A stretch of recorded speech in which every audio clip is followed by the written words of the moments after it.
Namaskara. Welcome to Crafting Bharat, Brand Ki Baat, an industry-first podcast that takes you behind the curtain to meet the people who bring brands to life. After the super response to our Delhi chapter, we are now in the Silicon Valley of India, Nama Bengaluru. It's a city that's not just known for its startups and innovations, but also for its filter coffee, bene dosa, culture, and of course, the traffic. I'm your host Shubhreet Kaur, a full-time vice president at Adfactors PR, a part-time influencer and a proud mom to two firecracker daughters navigating it all. And I'm very excited to have you join me today. In this podcast, we're diving deep into the stories you don't usually hear. The hustle, the heart, and yes, all those late nights. We've all been there, right?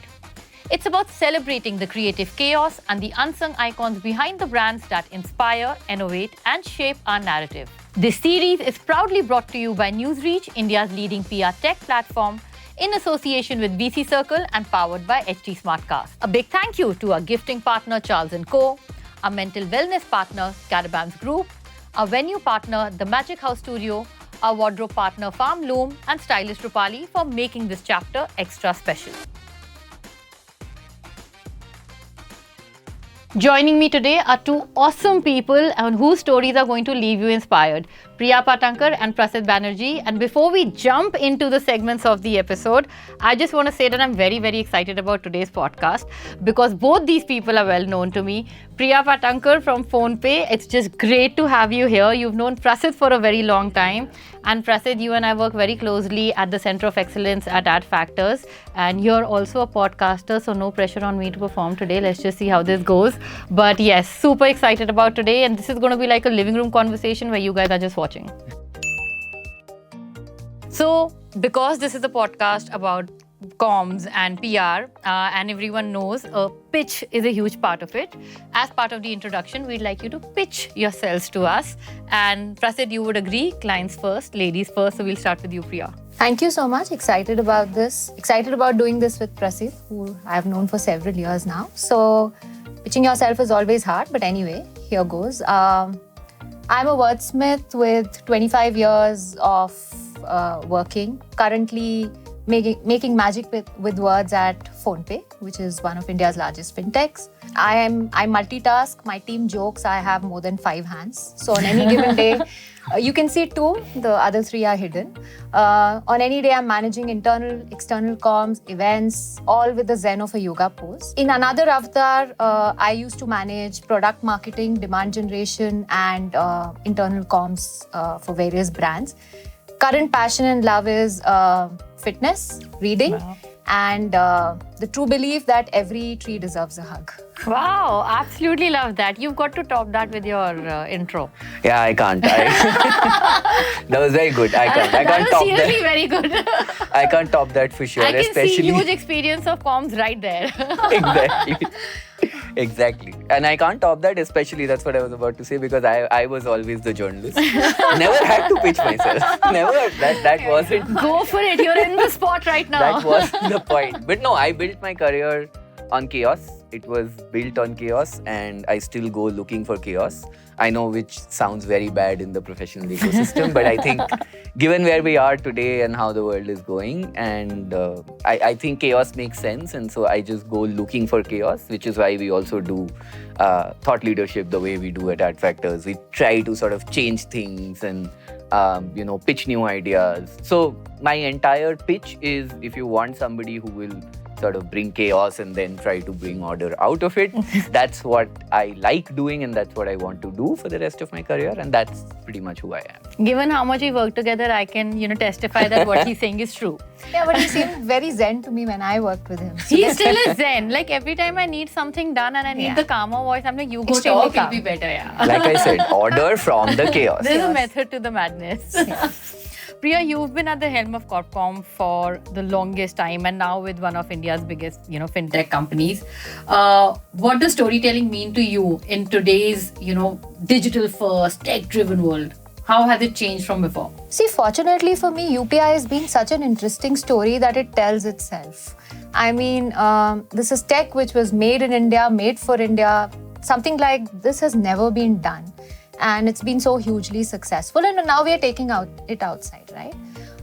So as a tech story, it's very exciting.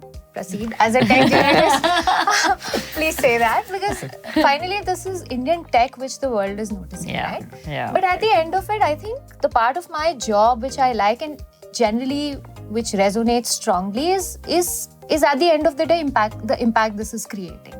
Because forget the tech is powering businesses, small MSMEs, kiranas. There are stores in hinterlands which actually didn't have a credit rating earlier or access to free credit, easy credit. We are able to give them that. They are digitized. There are human interest stories. I mean, you have women entrepreneurs. There are women who were previously unbanked, had no access to money. They have that now. So at the end of the day, the heart of it, there are these interesting stories which we are sort of able to get out. During COVID, I remember, you suddenly had these QRs all over where people were taking shagun, through COVID. Yes. And we saw this interesting pattern of 1 rupee getting added. My parents still do that. Yeah. Every birthday, I get this 1,000. Still, like, it always has to be that 1 rupee, exactly. So, digital payments are just replicating that. So there are a lot of very interesting stories which tech is finally enabling. That is how I see it. Yeah. The story has to be real, it has to be authentic, it has to be relatable. And that's what actually brings me to the next question. One of the things that when financial services, has to communicate with clients and that they struggle with is being able to build trust with your consumers and stakeholders, which you guys have done really well. Yeah. What has been that journey? What do you think has been the key element that has led to trust being built through communications for you? See, I think as a brand, and I know my extremely Gen Z, Gen X, whatever they are, team is Gen Alpha is there now. Yeah, I mean, I've been working for 25 years and I have 24 years old people in my team. So you can imagine the several generations gap we are talking about. One thing I try and tell them is that you have to be true and authentic. Blank look is what I get. but I'm not a cool brand. I'm an honest brand. I have the nuance of being honest. I'm relatable. You can call me a cool aunt or whatever it is that I would be. But I'm not really trying to be cool. But having said that, jokes apart, I think the first thing which built trust, forget the communication, is the product itself. The product has to be trustworthy. And what do I mean by that? When you use my app, right, it should work flawlessly. If there is any remotest possibility of a fraud happening, the app itself should give you a cue. Yeah. Forget the surround sound, right? For instance, if there is a pattern which we notice, and we use a lot of AI ML signals, you're transacting in a location you don't usually do. You're transacting in smaller amounts. You're getting money in a pattern which is not clear, right? We would try and block that transaction, or we would try and warn you. If you're sending money to a user who's not on your contact list, we would ask you, are you sure? So that first, the product has to be trustworthy, it has to build reliability, and then of course is the rest. As one of the largest apps, we need to make sure we partner with a lot of, we are very, very popular in the hinterlands. So we partner with a lot of media there. I almost constantly run a consumer education exercise because there are so many frauds happening. A lot of people are new to digital payment frauds. So I think the product itself is trustworthy and we just sort of amplify it with comms. I would say it's a win-win. And it's a nice combination that works together. And I love what you said, that it's not about being a cool brand, you're an honest brand. And I think as I said, I get a lot of flack from my So UPI... I think you're a cool brand too, but how you put it across is, UPI has actually been, like the whole thing of storytelling in UPI has been so powerful that the funniest thing is when we were journalists at that time and when there was this rule that came that, no one player will have whatever X% market share and everything. As a journalist, your first question is government has come up with a rule. How does this impact XYZ? Here, whereas the storytelling with these companies had been so well done that every journalist, the question was, ye kaise karenge? Is this even possible? The stories literally turned towards, is this possible? Rather than saying what will happen. It's just like one example of how storytelling has happened. Because by then, even these, what she's saying, that, UPI just worked so well that even the journalists were like, it'll affect my life. So the question made it so relatable. So the question became about how it's affecting your life rather than how it's affecting companies. And so that's impact. Very interesting. So you've been, and as I keep telling all our clients or bragging to them, one of the OG tech journalists of the country. And you've had the front row to some of the best tech innovations that have happened. How has tech journalism evolved over the, past 10 years, let's say? So I always, whenever you say I have been the OG, I And you are correct the you OG. that I wasn't. I know he gets he starts like, oh no. I keep correcting you. I wasn't. Absolutely.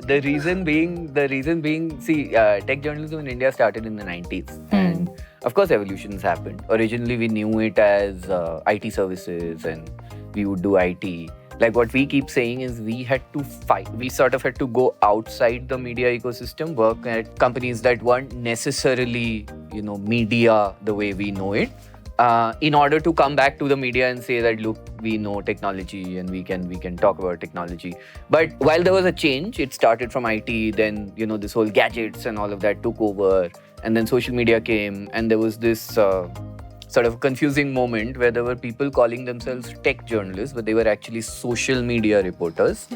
And then there were people calling themselves tech journalists who were IT reporters, and there were tech guys who were phone reviewers. And we sort of had the good fortune to become all of that. Yeah. Because we started with IT and everything. Then we went into one of my first jobs was in the only open source publication India has about open source technology. So that is how the evolution happened. And the funniest thing is today we're going back to where it was. Yeah. The most important part of tech journalism is again IT and IT services. Yeah. The second most important part is policy and the change. It's of course newer policies and so on. But back then they were talking about the Information Technology Act. Today we are talking about the Digital Public, the DPDP Act. It's coming full circle. That's the funny thing. And the reason I'm not the OG, because when it was there, it was my mentors who, who really saw where it began. With your role at Adfactors, and this is, of course, a space that's very close to both you and I, how do you ensure thought leadership strategies are impactful and, of course, performative? We need to create that impact and the positioning. Oh, absolutely. So what I keep saying on thought leadership, I tell everybody this, is that, and you've been there. Yeah. We keep telling you're not going online to become an influencer. We are not talking about influencers here. We're talking about thought leadership is a very different thing. I don't want to use names here, but we have often given names of like the biggest tech leaders this country has seen, or for that matter, even political leaders, and where their thought leadership actually originates from. What she said, that, there's an authenticity and so on. The problem with thought leadership, and that's the biggest problem to solve, is how do you bring that authenticity? Because today we are at a point where, the moment you go online, or for that matter, go public, your problem is who will interpret what? How will somebody see what I'm saying? Can I be authentic? And so on. So that's the trick. And that's how we mold thought leadership. Of course, we use data, we use, all of that. But the main goal is always to say you are a leader or a brand, and this is the authentic story. It's not about spinning a story. It's about finding the right story and reaching the audience that sweet spot who over will there, relate and to it. yeah. So we actually make this one slide. It says this, and like there's these two circles with the intersect, and we call it the sweet spotting slide. We're literally drawing out decks. Priya, you've been around a long time and you have seen brand narratives change. You've seen, you give such a good example of what storytelling is all about. But consumption is changing, right? Content consumption by audiences is evolving at even faster rate now. What do you think has been the biggest consumption change in the pattern of how everyone's reading content or absorbing content, and how do you cope up with those preferences and adapt to those preferences? See, I think some changes you make, some you just ignore. You don't have to hop on every trend. Yeah. Because I have one funny story before I go into your question. No, we love funny stories. You can tell too. When you're talking about going viral, I remember I had attended this event and I sent my mom this video of me talking, and then she excitedly messages me and says, I've made sure you go viral.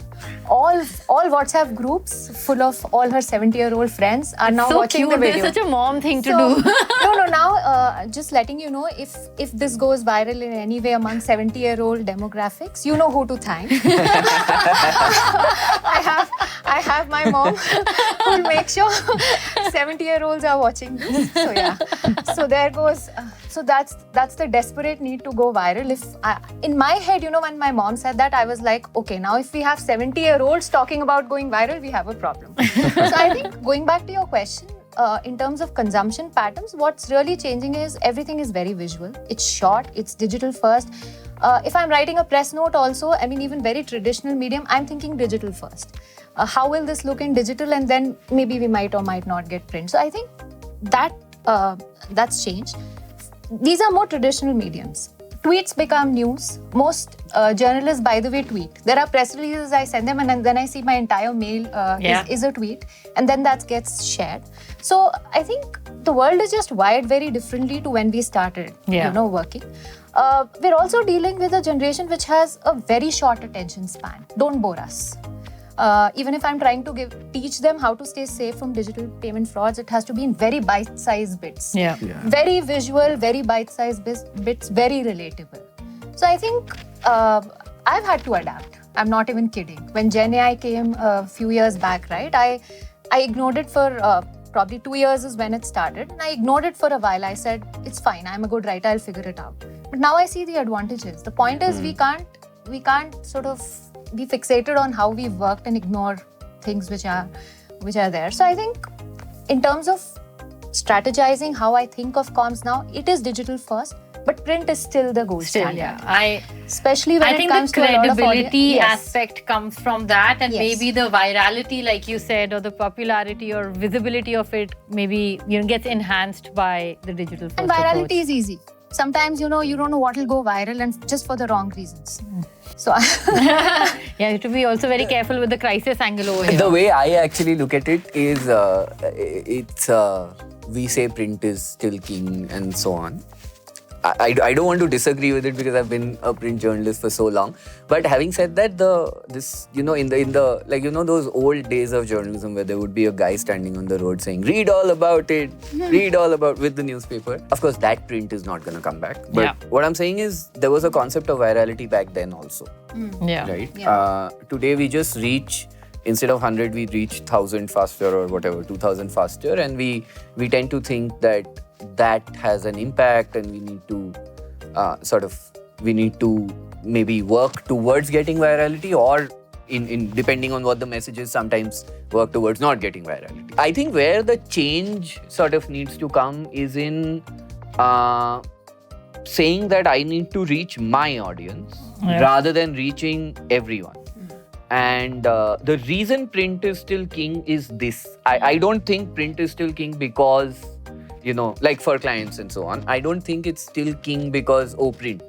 No, because we are living in a world where it's going to a very selective, targeted audience that We're saying we need stakeholders to- that they want to talk Reaches. to. Yeah. Nothing And- else reaches sometimes, and that's how we need to start thinking, and that's how we think also, even That's thought how we leadership. approach every Yeah. time we're talking to clients. Yeah. We're talking about specific audiences. And like we have told people that, okay, you shouldn't do this. Like which agency would say no to just onboarding a new client? But we have said no, let's not do this. This doesn't work. Yeah. This will not work for you. You're thinking of something else. This is not what you should do, and we don't think it should work for you. And I think that needs to happen more and A more. little and more. Yeah, I think there needs to be Because- more honest advice that is going out to Yeah. clients, because Yeah. what comms can do for their reputation is actually very crucial. Yeah, and because we are not, what I was trying to say is we're not going for the, Mass. masses anymore, or more importantly, for maybe the last 10 odd years, we have talked a lot about numbers and how many people have you reached and so on. What we are looking for now is the credibility. Yeah.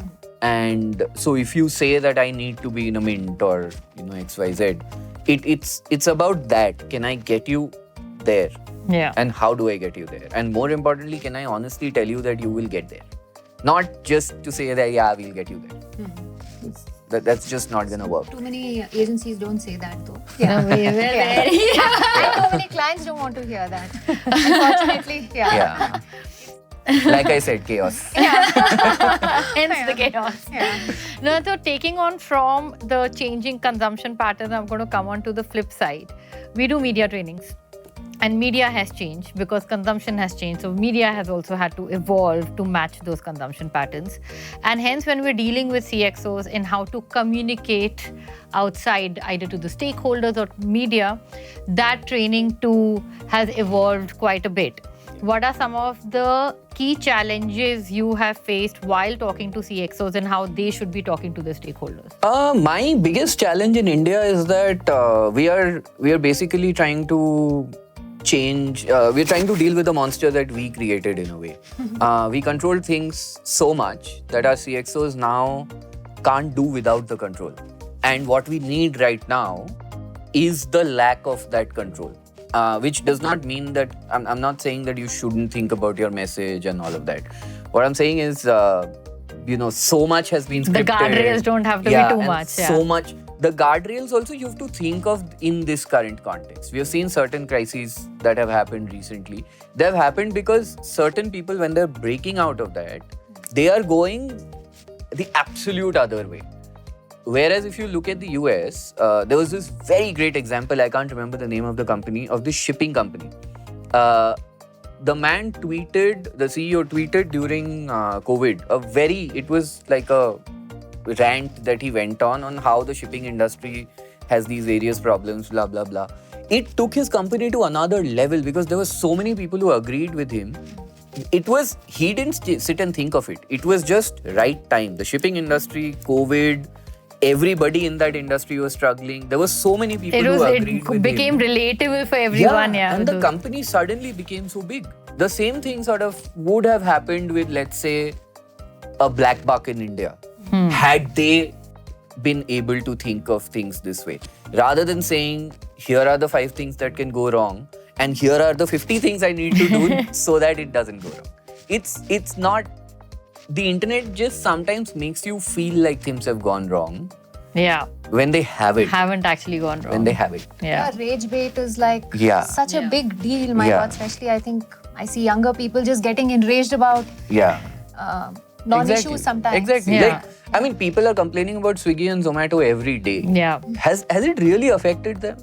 I don't see it affecting them at all. It's become like a... No, rage bait is I think a huge market now. Yeah. And hence, that's why we also put together, command centers to just be able to handle that for our clients as well, right? Entire command centers are set up just to manage and pacify all that noise that comes, but doesn't really necessarily affect reputations of us. Yeah. Okay, we're going to come to our next segment called the Brand Diaries. And this is where we pull the curtain back and talk about the campaigns that gave you sleepless nights or the pitch that gave you sleepless weeks. The heart behind the hustle and what it took to bring something to life. So I'll start with you, Prasid. What's the one thing you'd never do while building a thought leadership campaign? I don't look at trends. And he makes you very proud sometimes. Yeah.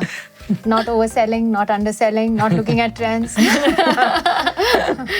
Priya, what's the one never have I ever moment from your journey in brand building? I'm never on the fence. I'm very opinionated. Yeah. If I like something, I like something. If I don't like something, I don't like something.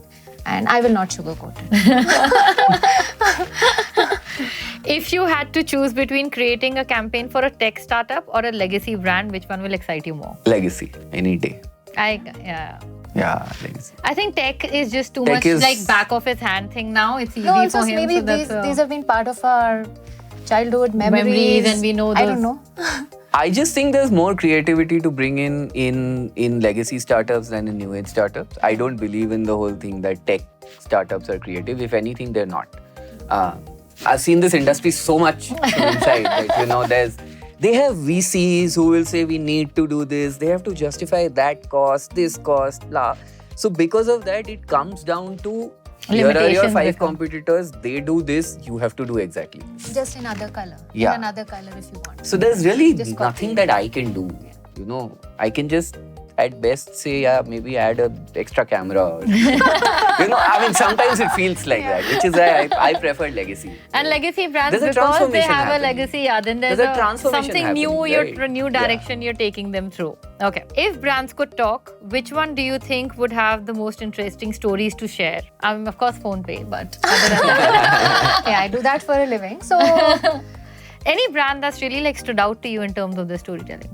again, it's a legacy brand. It's Amul. I mean, they're just amazing. They love have my heart. them. I love their Yes. chocolates. I actually on one of my birthdays I had posted I'm a Amul girl, and So cute. yeah, and I've just grown up. And if they want a grown-up model and they want to see what her life was like, I'm here. I should have tagged them and hashtagged it.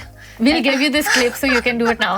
Yeah, so I'm honestly an Amul girl, and I just love how they're able to talk about an issue, make it resonate, at the same time do it in a fun way. It just stands out, and it's done that for years. And actually, that's what I love about them the most. Like, it's so easy to do a flash in a pan marketing campaign, but something that has been there from our childhood in one form, and it has adapted to all the new forms, plus their agility to come up with it. And their chocolates are amazing, if that helps. Yeah.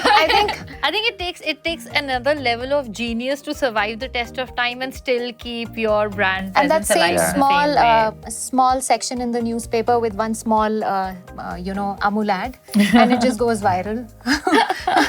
Okay, what's one trend in branding that you're hoping will stick around for a while? That's difficult. I know. Thought We didn't leadership. think. I Thought mean, leadership. I hope thought leadership. we're both rooting for it. Yeah. What? Just to be clear, that wasn't difficult. I just acted like it because I didn't want to just say thought leadership. It would be like Too easy. yeah. It's like marketing कर रहे हैं हम अपनी. What's one skill you think every comms professional should master? There's this film called Kung Fu Panda, in yes. which people are talking about this inner zen and just sitting amidst all the chaos. Sometimes I think our jobs are like that. There is so much noise. If there's a crisis, if you notice, forget a crisis. In general also, if there's a brand campaign you have to push out, there's just so much noise. So you have to just go in the zen mode in which Find your inner panda. you look at what's happening, you absorb the chaos, as Sir said. But at the same time, you're able to sort of process it in a way in which, it leads to the right outcome. You're not getting impacted by it. And don't drink your own Kool-Aid. Yes. Extremely important. I think This I is keep good saying advice. this. I This keep is good saying this advice. too. be in that This zen is very state. practical advice. Yes. Don't drink your own Kool-Aid. Absolutely. On that note, we're going to jump into rapid fire. I don't think I have to explain what rapid fire is. You both know. And I'm going to give you not more than quarter of a second for each answer. So I'm going to jump right into it. You get lucky. I'm starting with her first. So. Oh man. Okay. Favorite Bengaluru cafe or co-working space? The park next to home. Tech innovation you can't live without. Pilate videos. Wow. One thing Bengaluru does better than other cities. Being cool. A startup We disagree in... there. We disagree there.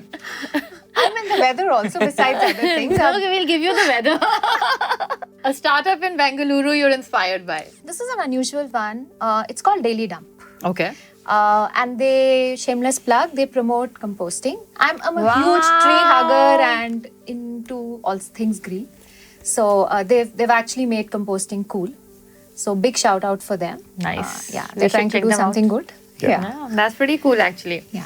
The biggest risk you've ever taken in your career? I've moved industries, telecom, pharma, e-commerce, education, fintech. So yeah, it's a risk. You've done it all. I've done it all.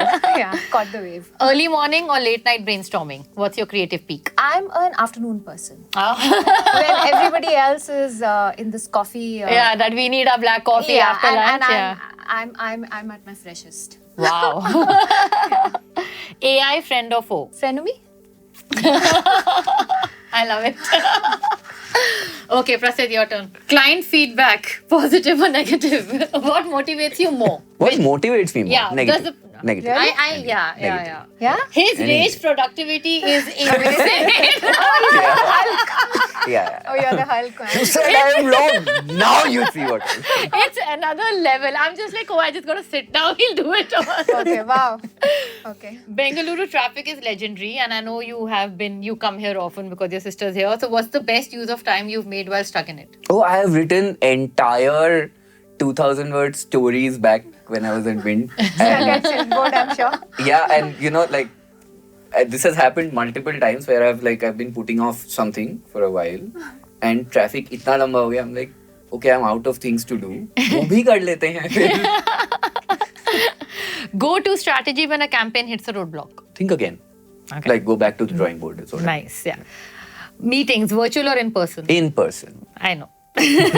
Work under pressure, thrive or survive? Thrive. Again, All of rage, us. productivity. All of us. Love it. Yes. That's our job. I have another. This question's not in the list, but I'm adding it. Pitching or servicing? Pitching any day. I knew the answer. It was for the audience. If you weren't in media, what would you be doing? I don't know. And I honestly don't know because the day I finished my CA, the day I cleared the first level of my CA is the day I became a journalist. The time when people said you are now a senior journalist is the time when I quit journalism. So I don't think I will be in any other industry than this. I really hope to make my own niche in this. Yeah. Something that doesn't exist at the moment. I don't know. Maybe a PR person who's a journalist. I don't know. I haven't thought of that. I will. His own thought leadership he's figuring Yeah. out. One book, movie or series that inspires your work? At the moment, there's this book. We have Sapiens here. There's a Yeah. book called 21 Lessons for the 21st Century. We were That's discussing. by Yuval Noah Harari. That's like my mantra at the I put it I quote it everywhere. I write it everywhere. At the moment, it is that. Perfect. Awesome. Thank you both for being here. This Thank was you. so much fun. And like I said, this one's a special one for me. And I had a great conversation. For me too, I'm finally not the host of a podcast. Yeah, I know. He's like the OG. And I had to do this with you. I Can am you not imagine an the OG pressure? podcaster. You're No. OG everything. You're OG everything. No. Like the pressure that I had. I'm like, oh my God, he's gonna give me feedback later for We sure. enjoyed this. Thank you so much. You did much better than I ever did. So. He has to say it on air. Thank you, Priya. Thanks Thank a you. ton. Thanks. Lovely Love being the here. candidness and the honesty. Absolutely. Love being here. Thank you. And that's a wrap on the rapid fire round and this episode. Short, sweet, and full of surprises. Thank you to our guests for playing along and sharing all the fun moments. A big shout out to everyone for tuning in. This series is proudly brought to you by Newsreach, India's leading PR tech platform, in association with VC Circle and our production partner, HT Smartcast. A big thank you to our gifting partner, Charles & Co., mental wellness partner, Caravans Group, our venue partner, The Magic House Studio, our wardrobe partner, Farm Loom, and stylist Rupali. Until next time, stay tuned. Keep crafting those stories, and we'll see you on the next episode.